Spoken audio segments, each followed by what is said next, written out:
La petite sonnette, on est à vélo dans une région bien sympathique. Aujourd'hui, on est à Tours à l'occasion du 22e congrès de la FUB, la Fédération des usagers de la bicyclette. Et petit à petit, on reçoit des élus qui ont participé, qui sont classés au baromètre des villes cyclables. Les résultats seront connus un petit peu plus tard dans la soirée. On a le plaisir de recevoir Christophe Duprat. Bonjour Christophe. Bonjour. Monsieur le maire donc de Saint-Aubin de Médoc. Si je connais à peu près bien ma géographie, c'est pas loin de Bordeaux. Voilà, c'est dans la banlieue de Bordeaux, dans la métropole de Bordeaux, sur la route qui va vers l'océan. Sur la route qui va vers l'océan, avec quelques vignes. Oui, alors pas plus beaucoup à Saint-Aubin parce qu'elles ont été remplacées par plutôt de la forêt, mais il y a un vignoble municipal qui est là, entre la mairie et l'église. Avec modération évidemment, mais le vélo c'est jamais avec modération. C'est un endroit, donc la métropole, puisque vous êtes dans la métropole bordelaise, aussi bien Saint-Aubin que la métropole bordelaise, où le vélo, où la pratique du vélo a été développée. Il y a des choses qui ont été mises en place. Et si vous êtes là, c'est parce que très certainement, vous n'êtes pas loin ou autrement sur le podium de ce baromètre des villes cyclables. Oui, tout à fait. On attend ça avec impatience pour tout à l'heure à 19h. Et vous attendez, ça va arriver. Donc on a avec nous aussi Cécile Choubaef de Radio Cyclo qui connaît bien cette mobilité urbaine ou on va dire périurbaine, Cécile. En tout cas, ce que je me posais comme question, c'est est-ce que votre commune s'intéresse vraiment au vélo depuis de nombreuses années ou est-ce que pour vous c'est assez récent ? Ça fait quelques années, moi ça fait 16 ans que je suis maire et 16 ans que j'essaie de développer le vélo parce qu'on a la chance d'avoir sur la commune, pour une commune de 7700 habitants, un collège et un lycée. Donc c'est plutôt du public potentiellement captif pour pouvoir les inciter à faire du vélo.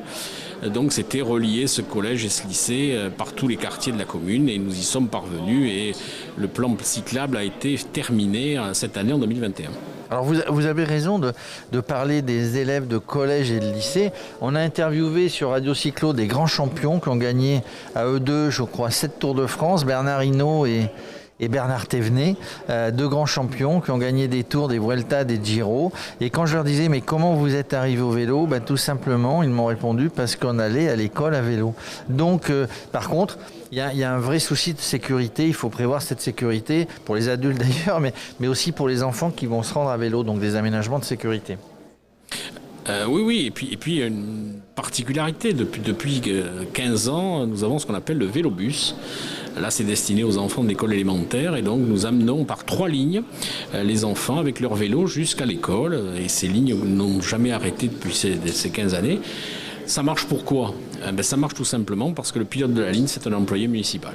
Voilà, donc c'est un engagement politique et financier de la commune pour que ça puisse fonctionner. Et lorsqu'ils passent en 6e au collège, bien, ils sont habitués, ils savent comment se déplacer dans l'espace public, ils savent comment faire du vélo. Et nous avons 67% des enfants du collège qui vont à vélo. Alors je me dis juste, si vous vous intéressez vraiment au public enfant, vous devez également vous intéresser au public senior. Oui, aussi. Alors, eux, ils sont aussi captifs parce qu'ils ont plus de temps peut-être que les gens qui travaillent. Donc pour pouvoir sécuriser tout ça, on a fait le choix que la commune soit traversée du nord au sud et de l'est en ouest sans discontinuité par une piste cyclable en site propre. Et donc nous avons terminé ça l'an dernier. Le dernier morceau sera livré à la fin du mois. Donc sur les 55 km de voirie urbaine de la commune, il y a 21 km de pistes cyclables, le reste étant des lotissements. Et toute la commune quasiment est passée en zone 30 pour accompagner ces aménagements. Alors quand on démarre cette politique mobilité douce, vélo, on ne démarre pas comme ça sur un claquement de doigts, on a des idées, on a regardé, on a été en concertation avec des usagers, on a été en concertation avec des associations et petit à petit on met en place parce que rien ne se fait facilement. D'abord il faut la volonté politique, il faut quelques sous, que ce soit au niveau de la ville et au niveau de la communauté. Donc c'est progressif, petit à petit on met en place. Ça n'est pas simple en plus quand on est dans un milieu urbain. Oui, c'est pas simple. Une piste cyclable qui fait 3 km, il a fallu 250 acquisitions foncières. Une acquisition foncière a mis 3 minutes, une autre 3 ans.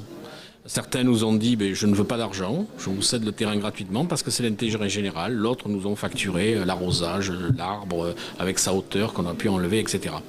Le principe est venu d'un système assez simple. Si on veut inciter les gens à faire du vélo, si l'on veut que les parents acceptent que leurs enfants puissent partir en autonomie faire du vélo, il faut des équipements.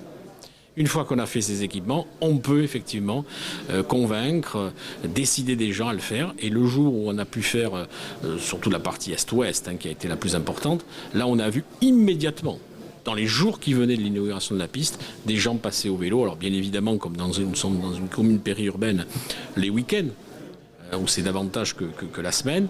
Mais aujourd'hui, il y a des gens que je croise le matin avec leur lumière, parce qu'il fait nuit encore le matin, qui vont travailler et qui utilisent le vélo. C'est nouveau. Et est-ce que vous avez également la problématique de l'intermodalité, sachant que vous n'êtes pas loin de Bordeaux? Est-ce que peut-être c'est un sujet sur lequel vous travaillez sur votre commune? Alors, on est plutôt bien desservi par les transports en commun. Peut-être parce que j'en ai exercé la vice-présidence des transports pendant 10 ans. Donc, dans la métropole. Dans la métropole, donc voilà. On a le premier bus express BHNS entre Saint-Aubin et Bordeaux qui est en construction actuellement, avec un bus toutes les 10 minutes. Beaucoup d'endroits où on peut laisser les vélos, des vélos en libre-service, garage à vélo, même si la commune, beaucoup de gens habitent dans des maisons et ont des garages, donc ils peuvent les mettre. Donc c'est pas uniquement le vélo, c'est tout ce qui va avec. C'est faire en sorte que le vélo peut être aussi intéressant sur le dernier kilomètre. Et en quoi le baromètre des villes cyclables est différent ou alors complémentaire des échanges que vous avez de manière régulière avec les usagers et les administrés ou les associations qui sont sur la commune, ce baromètre? Alors, association, oui, Vélocité, qui est une association importante qui existe à Bordeaux, a contribué à ces aménagements. Mais je veux dire, si on fait tout ça et qu'on n'a pas les usagers qui vous disent qu'est-ce qui va ou qu'est-ce qui ne va pas, parce que très bien, on a eu des moments où des ressauts étaient trop élevés, il a fallu les changer parce que ceux qui le prennent tous les jours, il sait mieux que celui qui conçoit.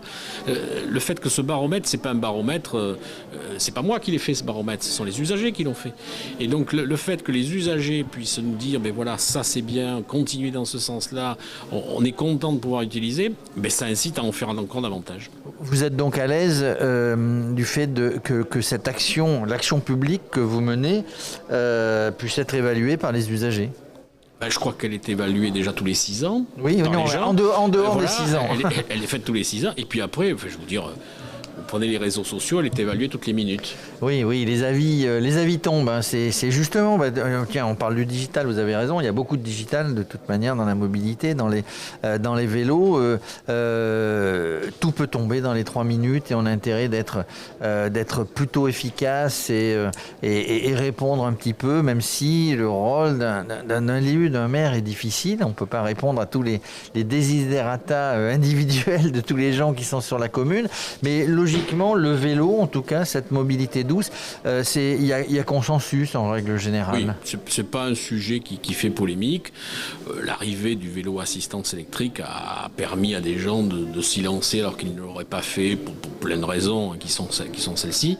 Mais encore une fois, l'équipement, je veux dire, je me suis occupé pendant longtemps de transport, là, de ce débat dans les transports, on met des moyens, on met des bus, on met des tramways, des métros pour pouvoir transporter les gens, et les gens viennent. Si on attend que les gens viennent et qu'on met les moyens après, on a tout raté. Et je pense que pour ça, c'est pareil. Alors vous qui êtes occupé de transport, il y a justement souvent dans des villes, dans des régions, des problèmes, comment on appelle ça, intermodalité, c'est-à-dire que il y a des problèmes dans le train ou des problèmes dans le tramway, et puis on voudrait bien y aller et puis avoir son vélo. C'est un petit peu compliqué ça par contre. Oui, c'est compliqué et on n'a pas tout résolu. La question de la tarification. Il faut qu'on ait une seule carte qui permet de prendre le train, de prendre le car, de prendre le bus, de prendre son vélo, de le poser dans un garage, dans un autre endroit, c'est pareil. Ça, il faut qu'on avance là-dessus pour que ça soit facile pour les gens. Il faut pouvoir aujourd'hui faire monter son vélo lorsqu'il ne prend pas trop de place dans les transports en commun parce qu'on en a besoin pour finir. Voilà, il y a encore beaucoup de chemin qui est à faire pour que le vélo soit un élément parmi les autres. Je veux dire, c'est pas le seul, il y en a d'autres. Un élément parmi les autres. Celui-ci, quand même, coûte un petit peu moins cher que les autres parce que déjà l'emprise est beaucoup moins importante. Il n'y a pas besoin de faire des sous-couches dessous comme pour y faire passer des bus ou autre. Donc ça paraît intéressant. Et puis moi je le vois à titre personnel quand je quitte ma mairie et que j'ai le vélo. C'est pas beaucoup, il y a 2 km pour rentrer jusqu'à chez moi. Mais ces 2 km me permettent de me vider la tête Alors que ce n'est pas le cas quand je prends la voiture. Et vous savez ce que vous pouvez faire quand vous êtes sur le vélo? Vous pouvez écouter Radio Cyclo. Pourquoi pas, tous les podcasts. Avec des écouteurs. Et vous retrouverez l'interview. Même normalement, on n'a pas le droit d'avoir des écouteurs sur le vélo. Mais bon, on écoute Radio Cyclo. En tout cas, merci Christophe Duprat, je le rappelle, maire de Saint-Aubin-de-Médoc, qui va être classé. Quelle place? On n'en sait rien. On le saura un petit peu plus tard dans la journée. On croise les doigts et on vous souhaite bonne chance. Merci à vous de m'avoir gentiment écouté et puis bonne continuation.